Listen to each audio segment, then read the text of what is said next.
Em nome do Pai, do Filho e do Espírito Santo. Amém.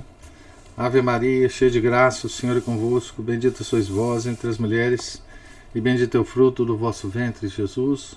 Santa Maria, Mãe de Deus, rogai por nós, pecadores, agora e na hora de nossa morte. Amém. São Felipe Neri, rogai por nós.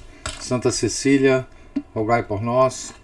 Nossa Senhora de Fátima, rogai por nós. Em nome do Pai, do Filho e do Espírito Santo. Amém. Bom dia a todos. Nós estamos na página 135 da biografia de São Domingos, escrita pelo padre Lacordaire. Capítulo 14. Viagem de São Domingos à Espanha e França. Suas vigílias na gruta de Segóvia. Seu modo de viajar e de viver. Depois de Domingos, à custa de um ano de trabalho, ter fundado São Sisto e Santa Sabina, volveu os olhos para os países longínquos, por onde dispersara os seus primeiros filhos. Sentiu um grande desejo de os tornar a ver, de os fortalecer pela sua presença, e de com eles bendizer a Deus pelos males e bens que lhes havia enviado. Partiu, pois, para Roma no outono de 1218, acompanhado de alguns religiosos da sua ordem e de um frade menor chamado Alberto, que no caminho se juntou a eles. Chegados não sei a que ponto da Lombardia, pararam em uma hospedaria e sentaram-se à mesa com os outros viajantes que já ali se achavam. Serviram-lhes um prato de carne. Aos Domingos, os seus companheiros recusaram comê-la. Vendo a estalajadeira, que eles se contentavam só com pão e um pouco de vinho, encheu-se de cólera contra o santo e cobriu-o de injúrias. Domingos, debalde, se esforçou para apaziguá-la com paciência e boas palavras, mas nem ele, nem as pessoas presentes conseguiram suster a torrente das suas invectivas, até que por fim Domingos disse-lhe com doçura: minha filha, para aprenderes a receber com caridade os servos de Deus, por consideração pelo amo que servem, rogo a Jesus Cristo, a Jesus nosso Senhor, que vos imponha silêncio. Ele está citando uma das biografias de São Domingos, de Pedro Celli.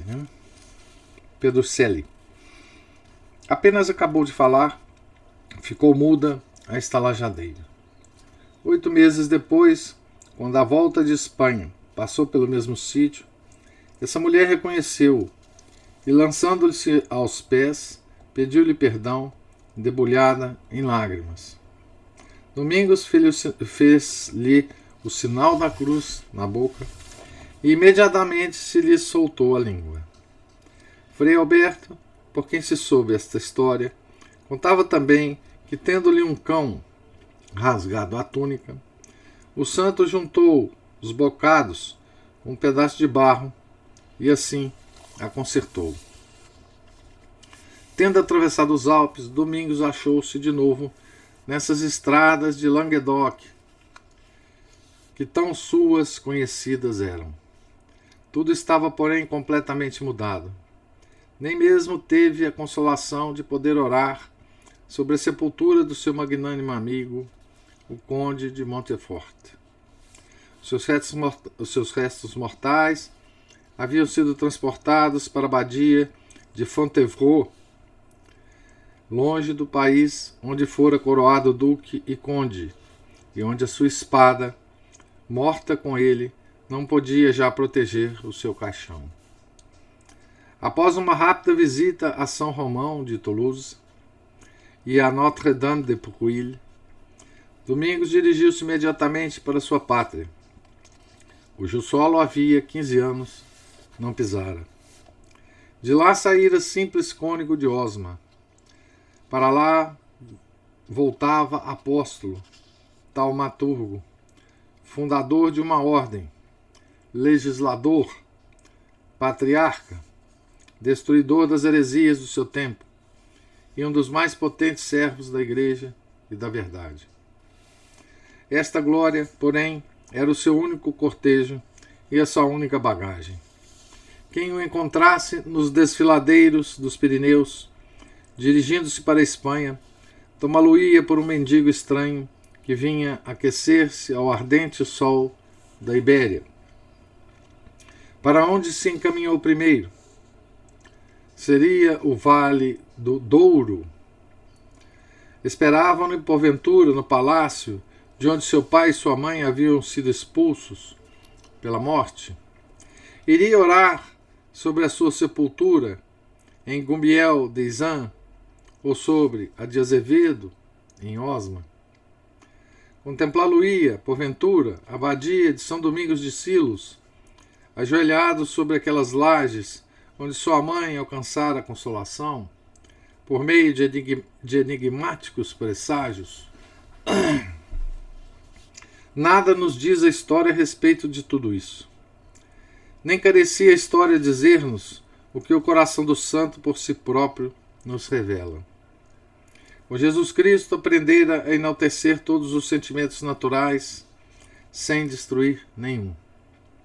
O primeiro lugar certo onde o encontramos em Espanha dá-nos uma prova da ternura que conserva pelo seu país natal. Torna a história a-lo em cena em Segóvia, cidade próxima de Osma e uma das principais de Castela a Velha. Hospedara-se em casa de uma pobre mulher que não tardou em descobrir o tesouro que possuía.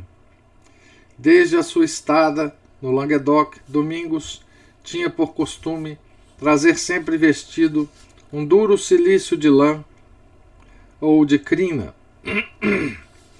Estando, pois, em Segóvia, em casa dessa própria mulher, desfez-se da camisa de lã que trazia por dentro para pôr uma de tecido mais áspero. A dona da casa, notando isso, por um sentimento de veneração, escondeu num cofre a túnica que o santo abandonara. Dali algum tempo, pegou fogo o quarto, quando ela lá não estava, e todos os seus móveis foram pasto de chamas, menos o cofre, que com a relíquia continha os seus objetos mais preciosos. Outro milagre provocou o público reconhecimento de todos os habitantes de Segóvia. Estavam próximas as festas de Natal no ano de 1218 e uma persistente seca impedira até então que se semeassem as terras. O povo todo reunira-se fora da cidade em preces públicas, implorar de Deus a terminação do flagelo. Domingos levantou-se no meio da multidão e, depois de umas palavras que não conseguiram dissipar a inquietação geral, exclamou: Cessai de vos afligir, meus irmãos, confiai na misericórdia de Deus, porque Ele hoje mesmo vos enviará uma chuva abundante, e a vossa tristeza se transformará em alegria. Aqui ele cita também a biografia de onde ele tira esse caso, né? Embora não tivesse havido sinal algum prévio de mudança de tempo, o céu começou logo a escurecer. As nuvens amontoaram-se e o discurso do santo foi interrompido por uma chuva fortíssima que dispersou a assembleia. Os habitantes de Segóvia comemoraram esse milagre, levantando uma capela no próprio sítio em que ele se dera. Em outra ocasião, assistindo Domingos a uma reunião onde se achavam os principais habitantes da cidade, depois de lidas umas cartas do rei, tomou ele a palavra nos seguintes termos: Acabais de ouvir, meus irmãos, a vontade do rei terrestre e mortal. Escutai agora as ordens do rei celeste e imortal. Ouvindo isso, um dos fidalgos, irado, disse alto: porventura quererá este falador prender-nos aqui todo dia e impedir-nos de ir jantar? E ao mesmo tempo virou o cavalo para casa. O servo de Deus disse-lhe então: retirai-vos agora, porém antes de acabar o ano, nesse mesmo lugar onde agora estáis, o vosso cavalo ficará sem cavaleiro, e debalde, para escapar aos vossos inimigos, fugireis para a torre que fizeste edificar na vossa casa. Verificou-se plenamente essa profecia.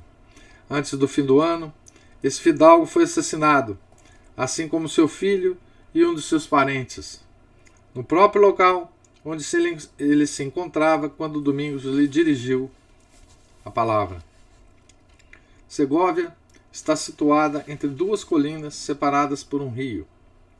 Sobre a colina do norte, onde não chegam os muros da cidade, descobrira Domingos uma gruta solitária adequada aos mistérios da penitência e da contemplação.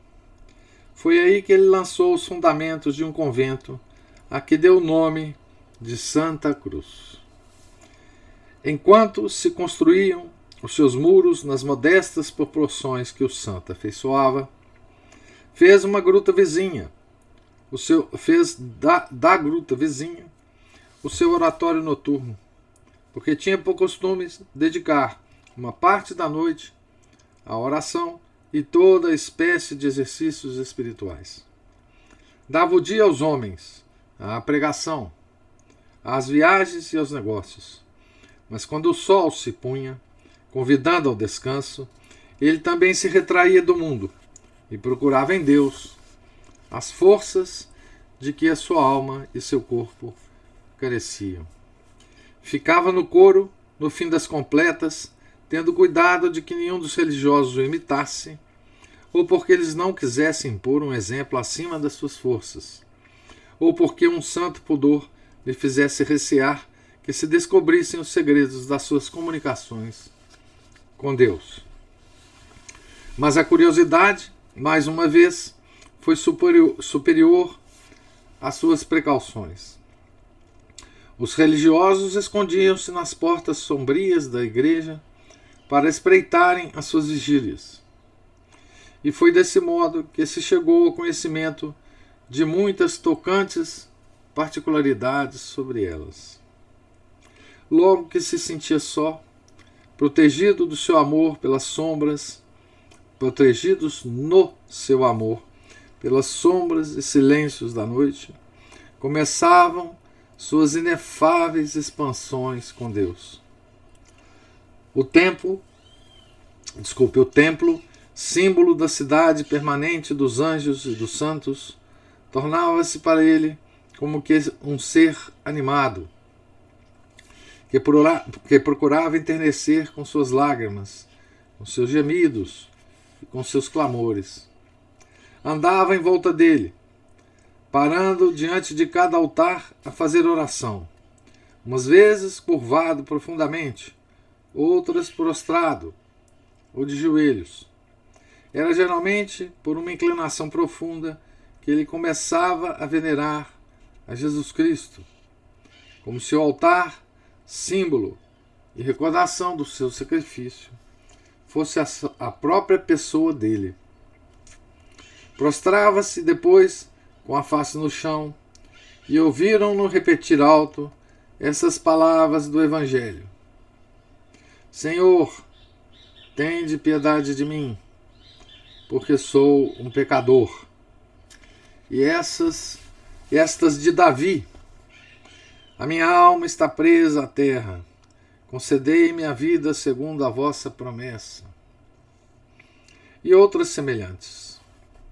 Tornando-se a levantar, contemplava fixamente o crucifixo. Depois ajoelhava um certo número de vezes, ora contemplando, ora adorando.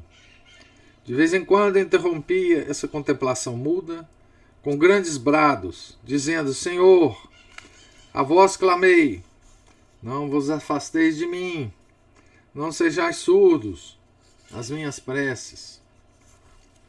E outras expressões tiradas da Escritura. Outras vezes demorava-se mais tempo de joelhos. As palavras deixavam então de lhe subir do coração aos lábios. Parecia entrever o céu com os olhos da inteligência e enxugava as lágrimas que lhe corriam pelas faces. O seu peito arquejava como o do viajante que se aproxima da pátria. Outras vezes conservava-se de pé, com as mãos abertas diante de si como um livro, que parecia estar lendo com atenção. Ou então erguia-as ambas até os ombros, na atitude de um homem que está à escuta. Ou cobria com elas os olhos para poder meditar mais profundamente. Viam-no também ereto, na ponta dos pés, o rosto voltado para o céu, com as mãos postas por cima da cabeça em forma de flecha, separando-os depois como para implorar, e pô-las outra vez como se tivesse obtido o que desejava, e nesse estado em que parecia não ser já deste mundo, costumava dizer: Senhor, atendei-me enquanto vos rogo, enquanto ergo as mãos para a vossa santíssima morada. Uma das formas de oração que ele empregava raras vezes e só quando queria obter de Deus alguma graça extraordinária era conservar-se de pé, com os braços estendidos em cruz, à imitação de Jesus Cristo moribundo, e dirigindo a seu Pai esses brados potentes que salvaram o mundo. Dizia então num tom de voz grave e distinto: Senhor, a vós bradei, para vós ergui as mãos todo o dia. Para vós ergui as mãos. Minha alma está diante de vós, como uma terra sem água. Atendei-me sem tardar. Orara assim quando ressuscitou o jovem Napoleão.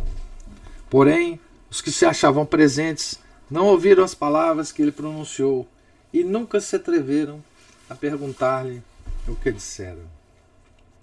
Além das preces particulares, que as necessidades e acontecimentos de cada dia inspiravam Domingos, tinha ele sempre presente na mente a causa da Igreja Universal. Orava pela extensão da fé nos corações dos cristãos, pelos povos ainda imersos na escuridão do erro, pelas almas expiando no purgatório o resto dos seus pecados. Tinha um tal amor pelas almas, diz uma das testemunhas no processo da sua canonização, que se estendia não só a todos os fiéis, como aos infiéis, e àqueles mesmos que estavam sofrendo os tormentos do inferno, e por eles vertia abundantes lágrimas. Porém, as lágrimas não o satisfaziam. 3 vezes por noite juntava o seu sangue às suas preces, satisfazendo deste modo, tanto quanto podia, essa sede de imolação que é a parte generosa do amor. Ouviam-no disciplinar-se com nós de ferro, e a gruta de Segóvia, testemunha de todos os excessos da sua penitência, conservou durante séculos vestígio do sangue que nela vertera. No íntimo do seu coração, dividia este sangue em 3 partes. A primeira, pelos seus pecados. A segunda, pelos pecados dos vivos. A terceira, pelos pecados dos mortos. Mais de uma vez mesmo, obrigou a um dos religiosos a dar-lhe a disciplina, para assim aumentar a humilhação e a dor do seu sacrifício. Um dia virá em que, na presença do céu e da terra, os anjos do Senhor colocarão sobre o altar do julgamento 2 taças cheias. Uma mão irrefutável as pesará a ambas. E então se verá, para a glória eterna dos santos, que cada gota de sangue vertida por amor terá salvo torrentes deles. Torrentes dele. Depois de Domingos ter por largo tempo velado, orado, derramado lágrimas, oferecendo em sacrifício sua alma, seu corpo, se o toque de matinas não o avisava do despertar dos religiosos, ia ele próprio vê-los, como se uma longa ausência os houvesse separado. Entrava muito de mansinho nas suas celas, fazia sobre eles o sinal da cruz e compunha a roupa àqueles a quem se tivesse desarranjado durante a noite. Isso talvez influenciado por aquela coisa que Nossa Senhora disse para ele, né? Voltava depois para o coro a esperar por eles. Às vezes surpreendia-o o sono nesses seus piedosos mistérios noturnos. Encontravam-no então encostado a um altar ou estendido no chão. Quando tocava as matinas, juntava-se aos religiosos e, indo de um lado do coro ao outro, exortava-os a que salmodiassem com todas as suas forças e alegremente.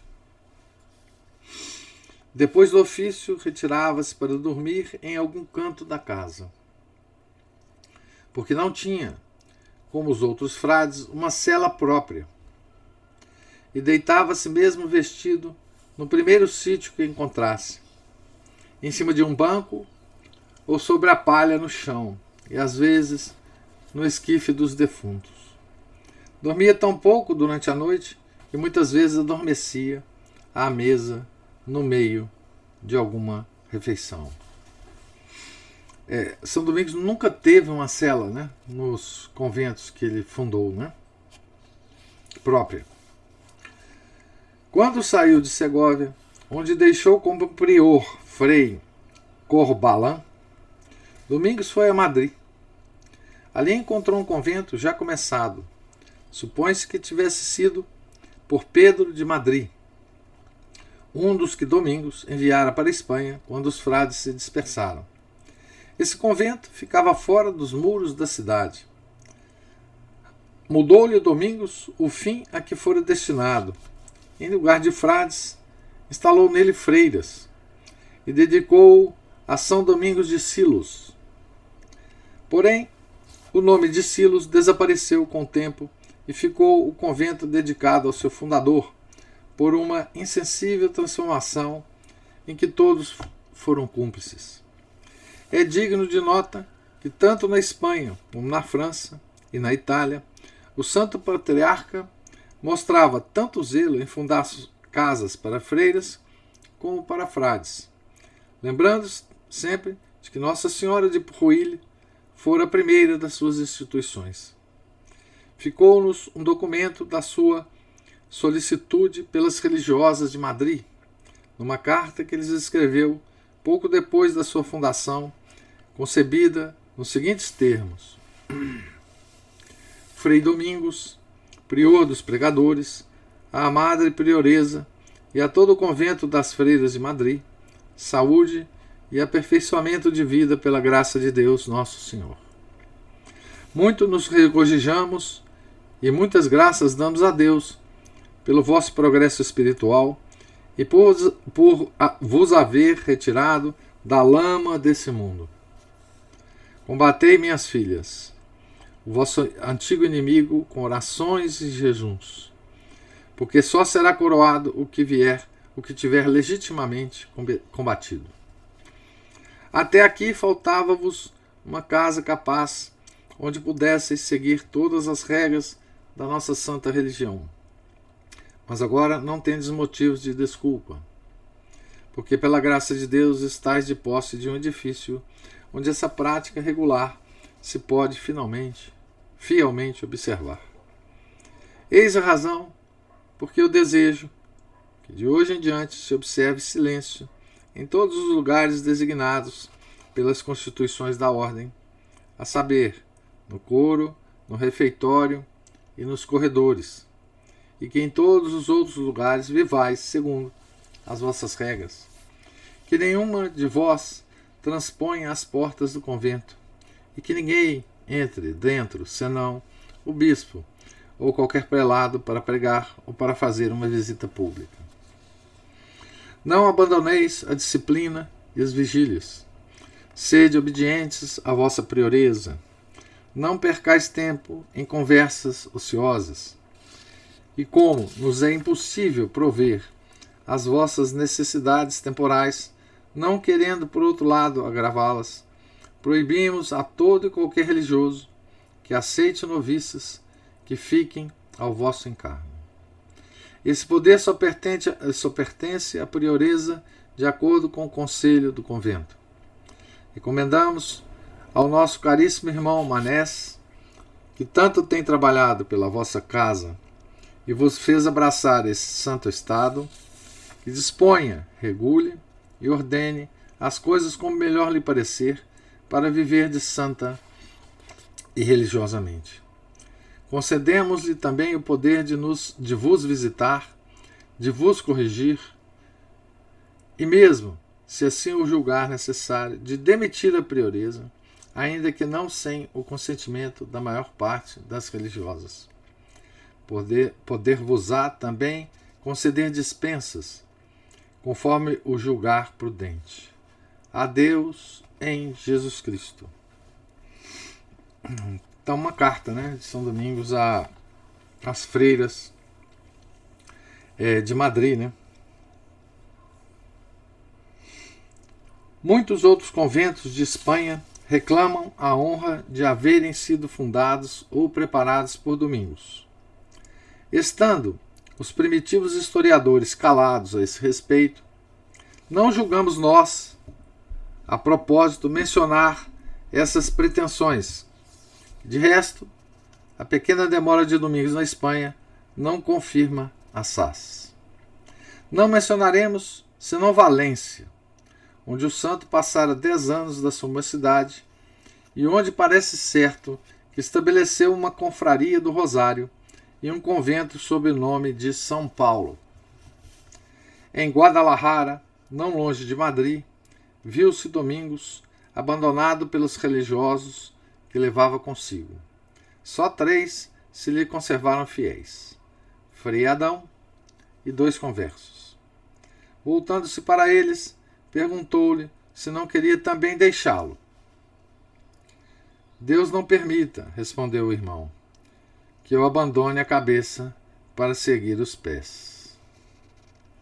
Então ele fez como Nosso Senhor, naquele capítulo tão interessante lá do capítulo 6 do Evangelho de São João, que Nosso Senhor pergunta aos apóstolos, vocês também não querem abandoná-lo.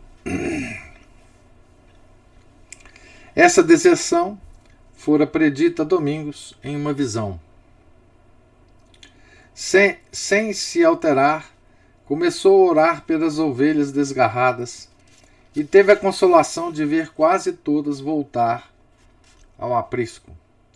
Foi provavelmente em seu favor que, próximo de Toulouse, não havendo para jantar, dos 8 que então eram senão um copo de vinho, ele o acrescentou milagrosamente, movido de compaixão, dizem os historiadores, por alguns dos frades tratados com muito mimo quando viviam no mundo. Em Toulouse, Domingos encontrou Bertrand de Garriga, um dos seus discípulos mais antigos. Partiram juntos para Paris, visitando de passagem o célebre lugar de peregrinações Roque Amadur, antigo santuário dedicado à bem-aventurada Virgem, em uma escarpada e selvagem solidão do Quercy. Na madrugada da noite que tinham consagrado a essa devoção, foram alcançados na estrada por uns peregrinos alemães, que, ouvindo-os recitar salmos e ladainhas, os foram seguindo devotamente. Na primeira povoação a que chegaram, os seus novos companheiros convidaram-nos a jantar, e o mesmo fizeram 4 dias consecutivos. No 5º dia, disse o bem-aventurado Domingos, cheio de aflição, a Bertrand de Garrigue: Irmão Bertrand, pesa-me na consciência ver que nos aproveitamos dos bens temporais desses peregrinos, sem poder devolver neles os espirituais. Por conseguinte, ajoelhemo-nos e peçamos a Deus a graça de compreender e falar a sua língua, para que lhes possamos anunciar o Senhor Jesus. Assim que acabaram de rezar, começaram a expressar-se em alemão, com grande admiração dos peregrinos, e durante os 4 dias mais que estiveram juntos até Orleans, falaram sempre sobre Jesus, nosso Senhor. Em Orleans, os peregrinos tomaram a estrada de Chartres, deixando Domingos e Bertrand na de Paris, depois de se despedirem deles e de se recomendarem as suas orações. No dia seguinte, o bem-aventurado padre São Domingos disse a Bertrand: Irmão, eis-nos quase em Paris. Se os religiosos sabem do milagre que o Senhor fez, considerar-nos-ão santos. Que o Senhor com letra maiúscula, né? Considerar-nos-ão santos, ao passo que nós somos pecadores. E se chega aos ouvidos das pessoas de qualidade, a nossa humildade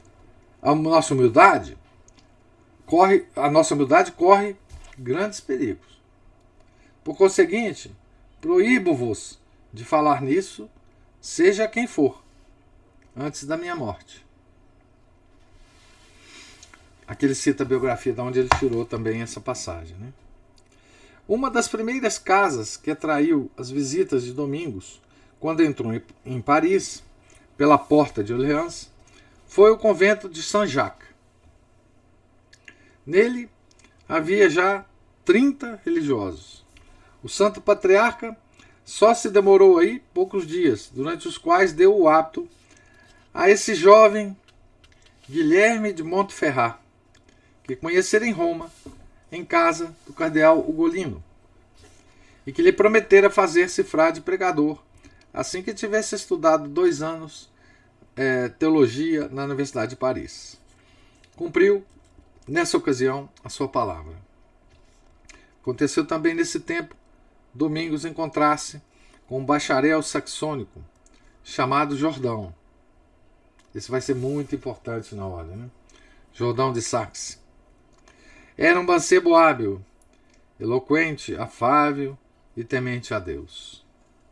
Nascera na diocese de Paderborn, da ilustre família dos condes de Eberstein, e viera a Paris para se instruir nos princípios da ciência divina.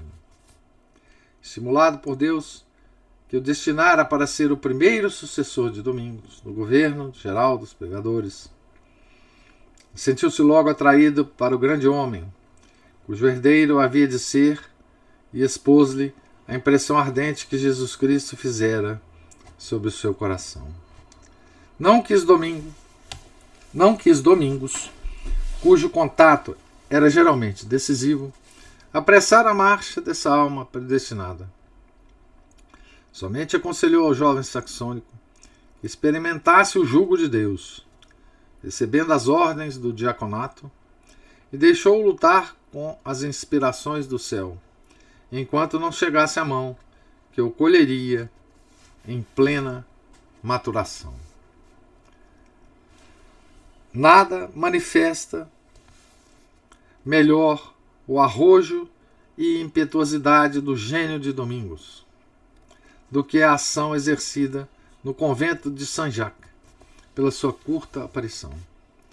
Havia perto de 1 ano que o trabalho pertinaz de alguns homens de mérito conseguira ali reunir 30 religiosos.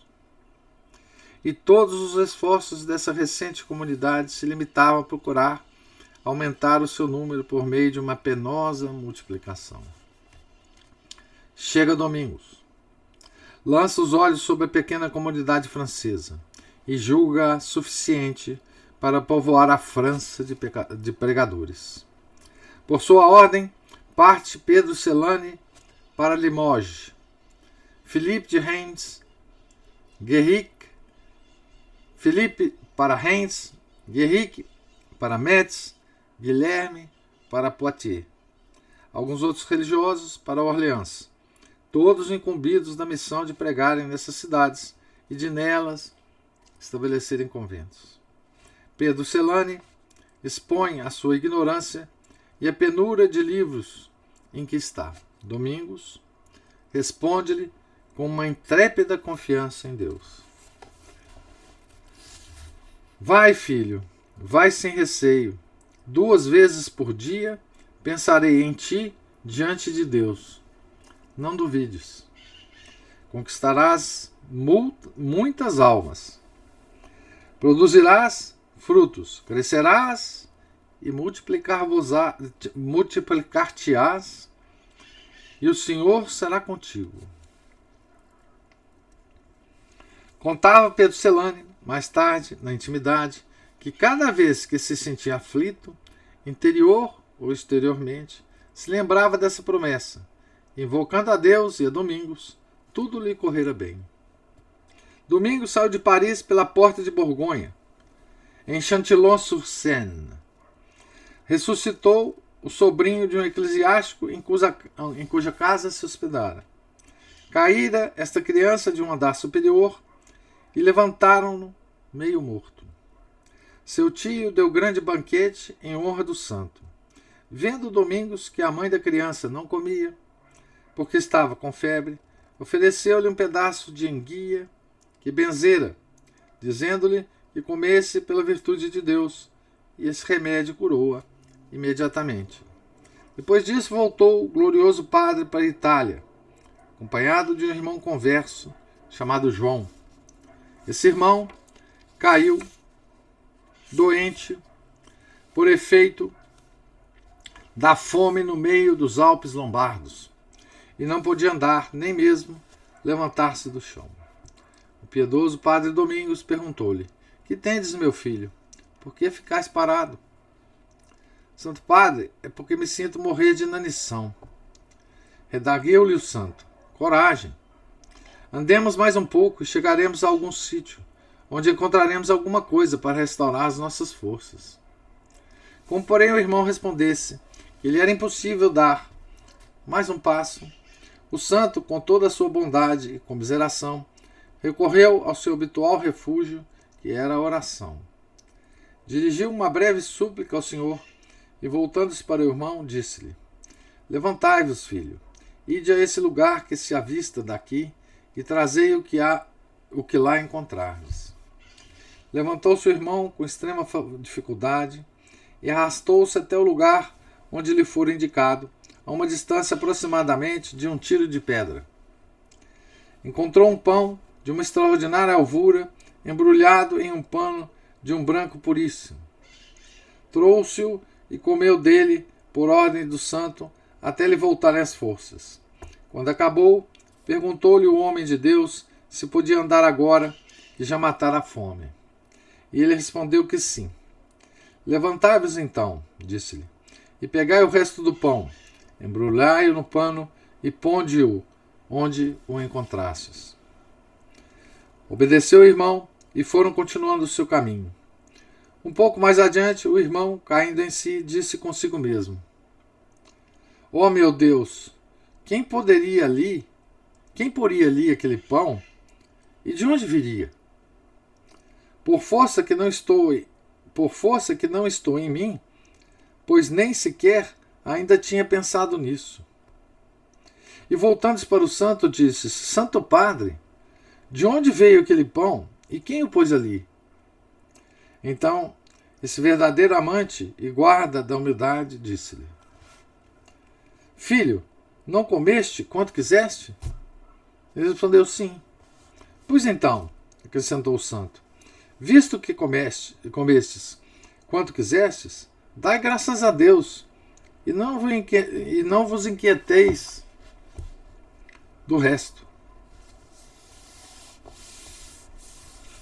Então vou parar por aqui a leitura. Nós estamos quase no fim do capítulo, mas mesmo assim, só para fazer alguns comentários e a gente continua amanhã. Então eu estou praticamente no pé da página 144 aqui, né?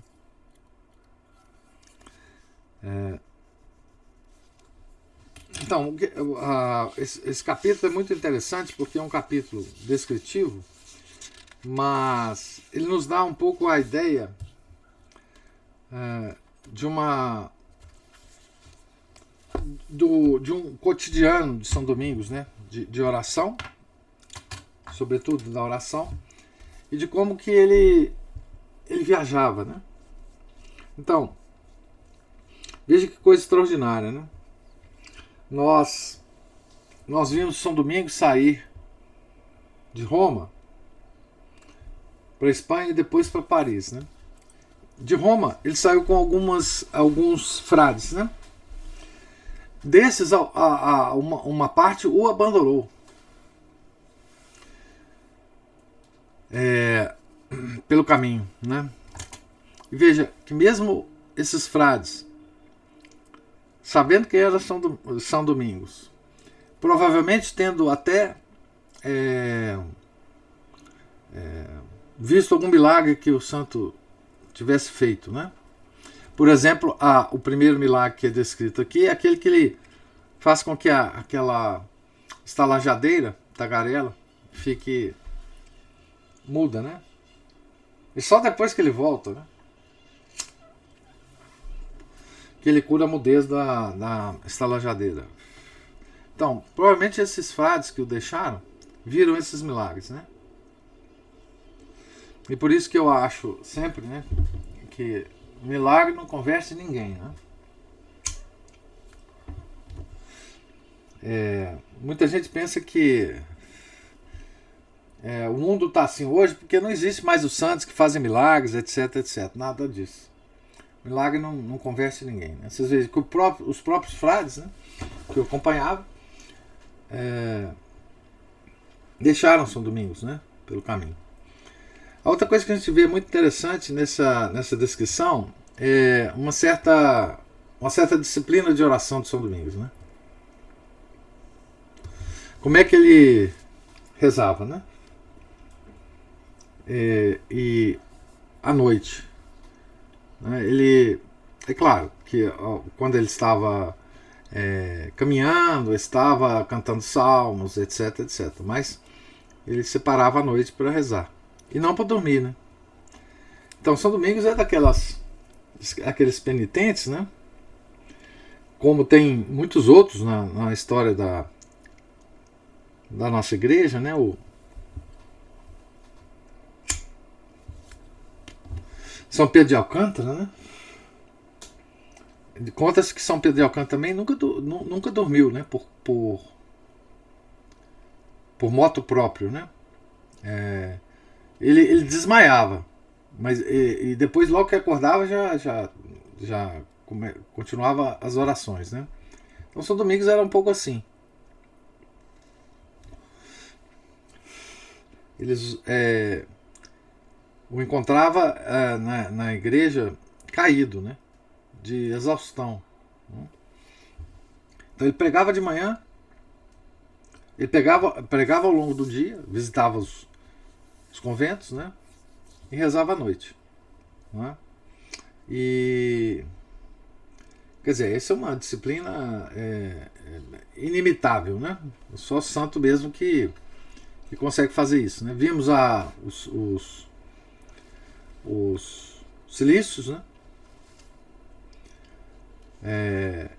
Enfim, nós tivemos agora, né, com esse capítulo, uma certa visão externa, né, desse homem, porque interna não tem jeito, né? Uma certa visão externa do comportamento do santo, né? Nas suas, digamos, como se a gente, vivendo na época dele, né, tivéssemos observando essa figura, né, medieval andando pelas estradas e tal. E vimos uma quantidade enorme de milagres, né, de tipos de milagres. Né? Então, ressuscitou uma pessoa na casa da qual ele estava. Ele passou a falar alemão, né, com os alemães. Ele pediu a Deus, né, para falar alemão, para converter os alemães. Né? É raro o milagre que a gente não viu aqui. Né? A cura de doenças que ele fez, né? Colocou lá a estalajadeira muda, depois tirou a mudez da estalajadeira. Então, todas essas milagres a gente já conhece na vida, nas escrituras, na vida de Jesus e tal. Né? Inclusive a mudez, né? Por um longo período. Né? O período da gestação de São João Batista. Né? O pai dele ficou mudo. Então, essas coisas exteriores que acontecia com São Domingos, que foram todas coletadas, obviamente, pelos historiadores e também pelo processo de canonização, nós não vimos bilocação aqui. Eu não sei se deu uma paralisada aqui na filmagem. Mas eu estava dizendo que eu não sei se há milagres de bilocação de São Domingos. Né? Mas, enfim, os outros milagres, né? A gente está vendo transcorrer na vida de São Domingos. Né? E as fundações, e o trabalho de fundações dos mosteiros. Né? E coisa interessante, né? Os nossos inimigos sempre nos acusam, né, de desprezar, que a religião católica despreza as mulheres. Né? Despreza as mulheres como se elas não tivessem alma, né? Como se fossem seres sem alma. Existe essa acusação. Né? Aliás, em resposta a essa acusação, a Regine Pernod escreveu um capítulo de um livro dela que está traduzido e reproduzido num site permanente chamado Mulheres Sem Alma, que ela contrapõe várias coisas históricas da igreja a esse respeito.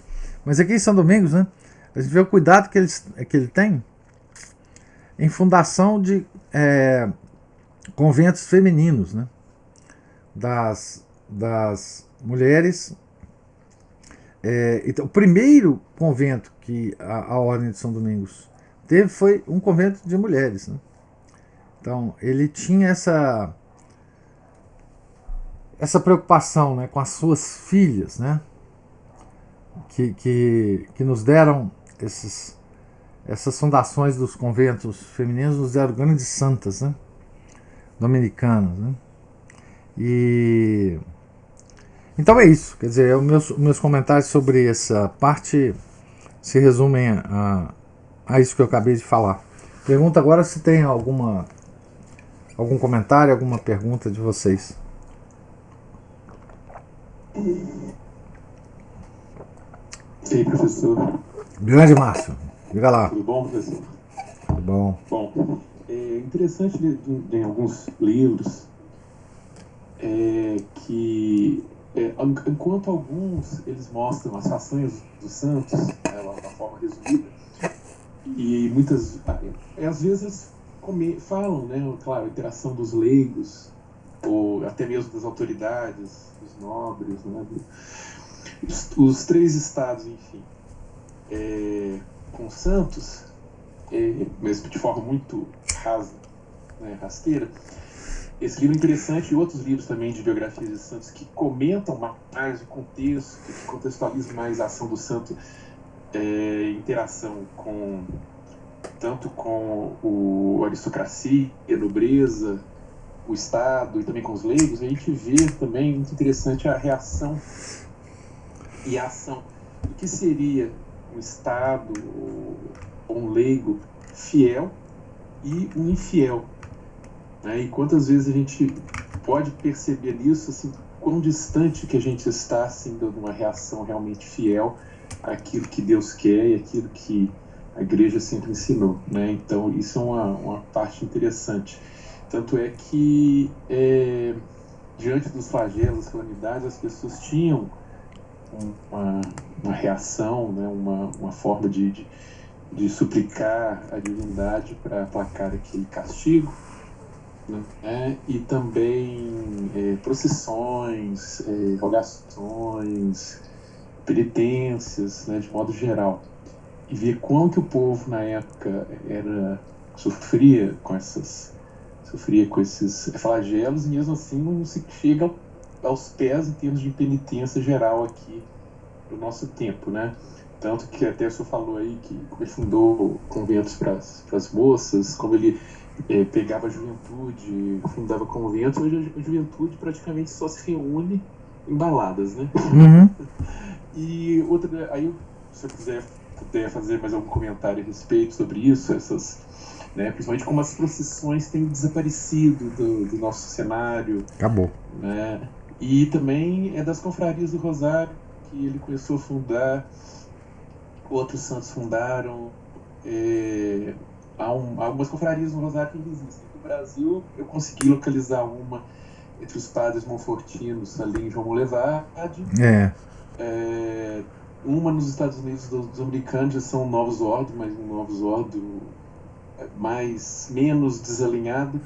E tem dos dominicanos tradicionais de Havre, uma coisa assim. Também na França. E aí, e tem várias assim diferenças, né? O de Havre é tradicional, né?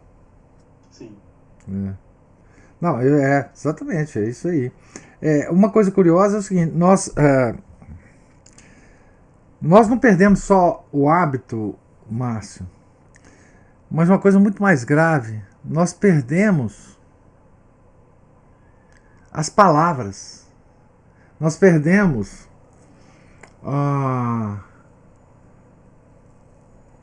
as palavras com que a gente recorre a Deus nas calamidades. Tem um texto do Corsão muito bonito em que fala sobre isso, quer dizer, ele fala o seguinte, que tem almas que vivem uma vida desregrada, enfim, mas elas guardam pelo menos as palavras com que recorrer a Deus nos últimos instantes da vida delas. Esse texto sempre me foi muito... O texto, eu não sei nem se está lá eu acho que está lá no site da Permanência.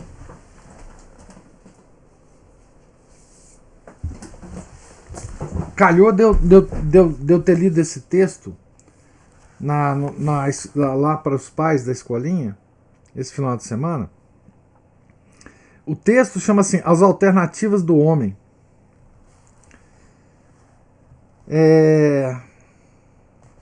E ele diz assim, eu vou ler só essa coisa porque tem muito a ver, só um trechinho, porque tem muito a ver com o que a gente está falando aqui.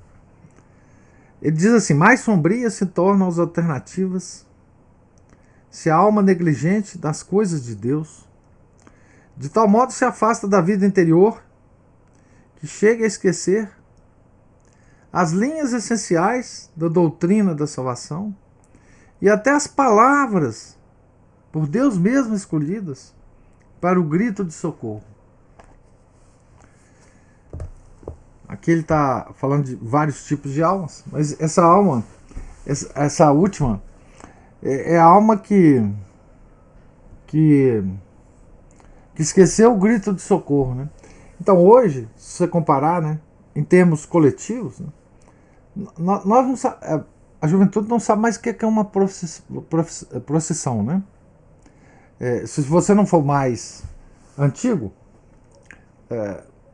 mais velho, você nem sabe o que é isso. Você não sabe o valor que tem de uma comunidade, de uma cidade, de um país, né? Fazer uma procissão pública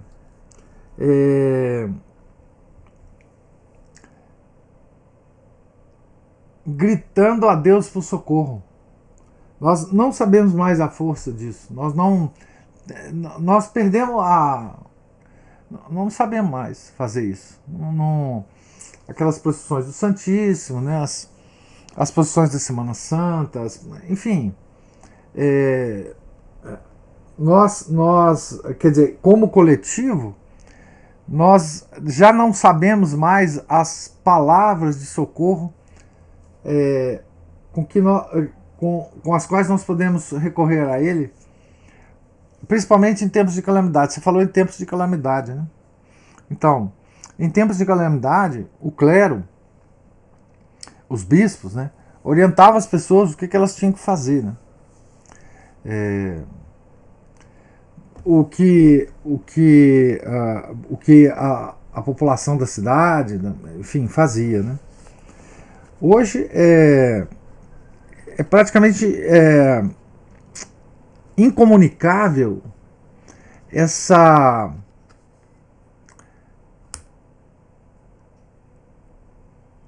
prática para as pessoas. As pessoas hoje elas entendem bem sair às ruas para manifestações contra ou a favor de alguém, né? Por exemplo, vou dar um exemplo para vocês. Nós estamos vendo essa semana, a semana que passou, várias manifestações vou pegar especificamente a Áustria. Na Áustria, com relação ao lockdown, né, que eles decretaram para quem não tomou a vacina, né? Quer dizer, quem não tomou vacina na Áustria vai ficar dentro de casa, não vai poder sair. Esse é o decreto do governo. Então, eles saíram às ruas. Mas poucas foram as cidades, eu não vi nenhuma, mas eu estou imaginando que tem alguma, em que houve manifestação com oração. Com oração, né? Houve uma corrente de rosário. Eu não estou dizendo que não houve, mas pelas imagens que eu vi, e não foram as imagens da imprensa normal, né? Foram imagens de youtubers, de gente que gravou as imagens e, enfim, tá tentando divulgar. Então você veja, é uma calamidade, mas ninguém lembra de Deus nessa hora. Eles acham que é suficiente eles saírem às ruas só com a presença deles. Deus não tá importando nessa jogada, né? Não há. E veja, por que eu estou falando da Áustria? A Áustria teve um milagre associado à Áustria na Segunda Guerra, que pouca gente sabe. Esse milagre saiu descrito. Quem fez a descrição desse milagre, e que num texto que foi traduzido pela Permanência, foi aquele católico americano Christopher Ferrara, que foi um padre que durante a Segunda Guerra ele lançou uma cruzada de rosários ao longo de toda a Áustria, o que a manteve fora de todo o conflito. Quer dizer, o Hitler foi um país que ele não invadiu, foi a Áustria na Segunda Guerra. Então, assim, esse milagre é uma coisa extraordinária. Ele lançou essa cruzada e a coisa pegou na Áustria, assim, como fogo em palha seca. E assim, rapidamente, todas as cidades da Áustria começaram a fazer a cruzada do Rosário, etc., rezando. E a Áustria se manteve absolutamente. Quer dizer, as tropas de Hitler chegaram às portas da cidade e não entraram. Tá certo? Então, assim, Então, as pessoas, elas não se voltam mais para, para Deus para resolver esse tipo de problema. Elas se acham autossuficientes, né? Você veja o seguinte, quer dizer, outro exemplo gritante, né? Roma, né? Roma, a Itália também está empolvorosa com esse negócio, né? Então, independente do valor disso, independente de qualquer coisa sobre vacina que você pense ou diga, não é? Se um povo, veja, o povo da Cidade Eterna, o povo de Roma, está está se manifestando contra uma disposição que eles acham que é autoritária, do poder temporal, não é? E saem às ruas da Cidade Eterna. Eu também não vi ninguém rezando, ninguém pedindo a Deus, ninguém ajoelhado, né? Ninguém, enfim, ninguém com o texto na mão. Não vi, eu digo, pode ter havido grupos. Mas no geral, você vê a comunidade como um todo, ela perdeu essa noção de que você pode gritar socorro para Deus. E que você deve gritar esse socorro, né? Então, assim, hoje nós estamos numa situação de calamidade espiritual. As calamidades naturais, elas sempre ocorrem, não vão desaparecer, né? O problema é que nós estamos lidando com elas agora de um ponto de vista absolutamente mundano, né? Nós esquecemos o sobrenatural. Enfim, assim, nós perdemos, nós não sabemos mais, não temos mais as palavras corretas, como o Corção diz aqui. Não sabemos gritar por socorro. Deus está disponível, né? Nós precisamos recorrer à causa primeira, para que ela coloque as causas segundas em operação. Mas não sabemos mais fazer isso, né? Essa parte coletiva, né, que dependia muito da estrutura da igreja, né? Que dependia dos bispos, né, orientarem o povo, das paróquias começarem, muitas procissões, muitas coisas assim, começavam nas paróquias, né, e se juntavam em algum lugar, né, fiéis de uma paróquia tal com da paróquia tal, e ia juntando e fazia uma procissão, uma oração pública, né? Como isso dependia muito dos organizadores, né, dos bispos, isso desapareceu, né? Isso desapareceu. Tem pequenos grupos que fazem orações, que fazem novenas, etc., mas é o que nos restou. Aqui a Giovana fala assim, se houve, foram em grupos pequenos, não se vê o povo em geral rezando. Exatamente. Essas manifestações todas, se a gente olhar com esse olhar, é muito difícil pegar alguém rezando, com o texto na mão. Por exemplo, teve uma... quando a Notre Dame pegou fogo, não é? Há uns 2 anos, sei, 3 anos, a gente viu o povo rezando em torno de Notre Dame. Né? Os católicos franceses pegaram os textos e foram rezar. Mas agora, com a pandemia, a gente não vê o povo francês, a gente vê manifestação. Isso a gente vê mesmo muito. O mundo está se levantando, obviamente, né, contra essas coisas, contra essas tiranias. Mas a gente não recorre a Deus nisso, não. A gente acha que o número de pessoas na rua é um substituto para o poder de Deus. Então, a gente acha assim, o governante vendo tanta gente na rua vai ficar com medo e vai voltar atrás. Essa é a lógica. A lógica que nos impuseram desde a Revolução Francesa, né? Da Revolução Francesa. Então, nós trocamos, né? E é lamentável. É isso que eu tenho a comentar, Márcio. Infelizmente, essa sensação de que por 2000, sei lá, 1800 anos, 1900 anos, a igreja ela desenvolveu, né,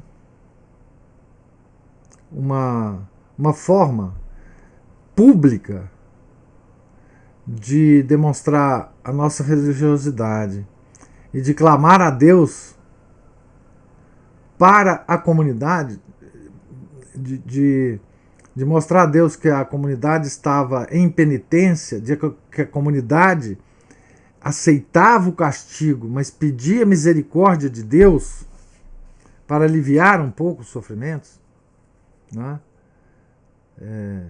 Isso passou. Não tem mais possibilidade nenhuma da gente ver isso por agora, só se for um milagre, né? Então, a ideia de separação entre igreja e Estado deu muito certo, né, professor? Exatamente. Quer dizer, nós hoje não consideramos. Por que a gente não reza pelos governantes? Não é? Porque nós não consideramos que esses governantes tenham nada a ver com a nossa religião. Não é? E aí a gente acha que o governante está lá porque o povo quis, mas ele não está lá porque Deus quer que ele esteja. Não é? A gente acha que esse acordo político que a igreja fez com o mundo, desde o século XIX, isso afeta alguma coisa o poder de Deus. Né? Então, não afeta. Não afeta. O governante só governa se Deus quiser que ele governe. Se Deus não quiser, ele não governa. Todo o poder vem de Deus. Né? Nós temos sempre que não perder isso de vista, mesmo que acordos sejam feitos. Né? Ninguém faz acordo com Deus. Ninguém muda a vontade dele. Né? Então, é por isso que não adianta. Quer dizer, a gente nem sabe se uma oração coletiva adiantaria. Mas outras coisas não adiantam. Não adiantam. Né? A única coisa que vai... Se tiver alguma coisa que vai adiantar, seria essa piedade do povo, né? Essa devoção do povo em rezar. Né? Mas é o que... Então, gente... Ocorre até uma ideia aqui, professor. Sim. Só desculpa. Não, pode falar. Que nos dias de carnaval do ano que vem, se nós pudéssemos nos reunir para rezarmos juntos o rosário. Isso é uma ótima prática, né? Aliás, a igreja tinha... Ela sempre teve, né, o hábito de fazer os fiéis fazerem retiros espirituais, né, justamente para rezar em desagravo, né? Tem que ser a oração tem que ser em desagravo as coisas que são cometidas no carnaval, né? Sim, ótimo. Vamos pensar sobre isso, sim, Ana Paula. Isso é uma ótima prática. É uma ótima prática para antes da quaresma, né? A gente rezar em reparação às ofensas, né, que se lançam contra o coração imaculado de Maria e o sacratíssimo coração de Jesus Cristo. Pelo menos alguma coisa a gente faz, né? Em parte, né? A gente marca um horário, nos reunimos, né? E rezamos juntos. Os dias de carnaval. Sim, ótimo. A partir de sábado, né? Para quem não for para os retiros, a gente pelo menos faz uma prática devocional e de adoração a Deus e de reparação, né? Muito bom. Vamos nos lembrar disso, sim. Essas coisas são muito, muito importantes, assim. Como a gente não pode reunir muita gente, a gente reúne pouco. Deus saberá avaliar o valor disso. Não somos nós, né?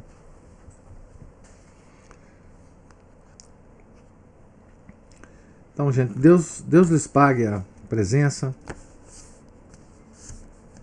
a paciência, a participação de vocês. Nós estamos aqui ao pé da página 144. E amanhã, se Deus quiser, a gente continua daqui. Tenham todos um santo dia, uma santa semana. Fiquem com Deus. Em nome do Pai, do Filho, do Espírito Santo. Amém.